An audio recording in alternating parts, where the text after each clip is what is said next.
ساتھ آپ صلی اللہ علیہ وسلم دنیا سے تو رخصت ہو گئے، لیکن اس طرح عام لوگ رخصت ہوتے ہیں، ان کا معاملہ تو یہ نہیں ہو سکتا، وہ پیغمبر تھے، آخری پیغمبر تھے، ان کا مرتبہ مقام تو گویا وہ ابھی بھی اپنی قبر میں حیات ہیں اور وہ ہمیں دیکھ رہے ہیں، اور ہم اگر ان کی مجلس سجاتے ہیں، ان کی محفل اور ان کا ذکر کرتے ہیں تو گویا غائبانہ طور پہ اس میں شریک بھی ہو جاتے ہیں، ایک طریقے سے حاضر و ناظر بھی ہو گئے اور اپنی قبر میں زندہ بھی ہیں۔ تو اس بارے میں قرآن کی کوئی رہنمائی ہے؟ قرآن مجید نے اس میں بھی سادگی سے وہ ساری چیزیں بیان کر دی ہیں، یعنی وہ بتا رہا ہے کہ اس دنیا سے رخصت ہونے کے بعد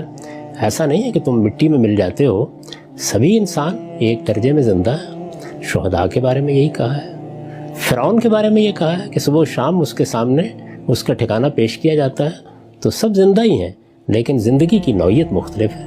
یعنی وہ زندگی جو ہمیں اس دنیا میں حاصل ہے وہ اور طرح کی ہے، وہ زندگی جو شہداء کو، صالحین کو حاصل ہے وہ اور طرح کی ہے، جو خدا کے دشمنوں کو حاصل ہے وہ بالکل اور طرح کی ہے۔ تو اللہ تعالیٰ نے سب کو بیان کر دیا ہے۔ ایسا نہیں ہے کہ مرنے کے بعد، یہ تو اسلام کا بنیادی مقدمہ ہے، یہ جسم مٹی میں مل جاتا ہے، اس کے ساتھ جو بھی ہوتا ہے وہ ہم جانتے ہیں، لیکن انسان کی اصل شخصیت تو اسی طرح رکھی جاتی ہے۔ اور قرآن مجید سے جو تصویر سامنے آتی ہے وہ یہ ہے کہ وہ لوگ کہ جو اپنی زندگی اللہ کے لیے لگا دیتے ہیں اور سبقت کی زندگی بسر کرتے ہیں، وہ اللہ کے ہاں رزق پاتے ہیں، ان پر اللہ کی نعمتیں ہوتی ہیں، اور ان کے بارے میں توجہ دلائی ہے کہ ان کو مردہ مت سمجھو، بل احیاء ولکن لا تشعرون۔ تو ظاہر ہے کہ جب یہ شہداء کے بارے میں کہا ہے تو بدرجہ اتم پیغمبروں کے بارے میں بھی ماننا چاہیے۔ تاہم وہ زندگی نہیں ہے جس کا ہم تصور کرتے ہیں، وہ اللہ کے ہاں ان شخصیات کی حقیقی زندگی ہے، اور اس زندگی میں کیا معاملات ان کے ساتھ ہو رہے ہیں اس کا بس ایک اجمالی سا تصور ہمیں قرآن میں دے دیا گیا ہے۔